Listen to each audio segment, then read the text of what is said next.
ఇప్పుడు మనం చేయబోయేది రాత్రి మిగిలిన సద్దన్నం. ఇది రాత్రే నీళ్లు పోసుకొని నానబెట్టుకున్నాను. దీంట్లో ఇప్పుడు మనం పెరుగు ఈ పెరుగు కొంచెం వేసుకోవాలి. కొంచెం ఉప్పు, కల్లుప్పే బాగుంటుంది, సాల్ట్ బాగోదు. కల్లుప్పు వేస్తే మంచిది ఆరోగ్యానికి. ఇది చేత్తో కలుపుతున్నాను ఏమనుకోవద్దు, చేత్తోనే కలపాలి. ఈ అన్నాన్ని బాగా మెత్తగా పిసకాలి. ఇది చాలా ఆరోగ్యానికి మంచిది. ఈ కాలంలో ఎవరు తింటున్నారండి? ఇడ్లీ తింటున్నారు, దోశ తింటున్నారు. ఇప్పుడు ఎక్కడ తింటున్నారు? పెరుగన్నాలు, సద్దన్నాలు.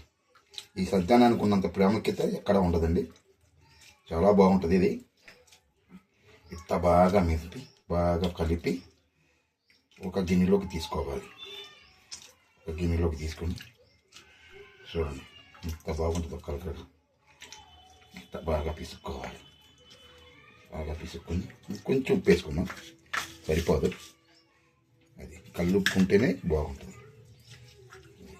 బాగా పిసుక్కొని ఈజీగా అంత కమ్మగా ఉంటుందండి. పొద్దున్నే పరగడుపుని తాగితే మన ఇంట్లో ఉన్న వేడంతా తగ్గిపోద్ది. ఈ కాలంలో ఆఫీసులకు వెళ్ళే వాళ్ళు ఏం చేస్తారు?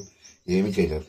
ఆ ఇడ్లీ, ఆ దోశ, ఆ బోండాలు ఇట్లా చేసుకుంటే, రాత్రే చేసి పెట్టుకుంటే పొద్దున్నే తింటే ఇంకా సలవ.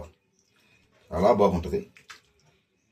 సద్దన్నం పెరుగు సద్దన్నం బాగుంటుంది. టేస్ట్గా ఉల్లిపాయ, పచ్చిమిరపకాయ, ఆవకాయ నంచుకు తింటే ఎంత మనశ్శాంతిగా ఉంటుందో. కడుపులో చల్లగా ఉంటుంది, వేడి తగ్గిపోద్ది. ఇది కానీ మీకు నచ్చితే లైక్ చేయండి, షేర్ చేయండి, సబ్స్క్రైబ్ చేయండి. Thank you.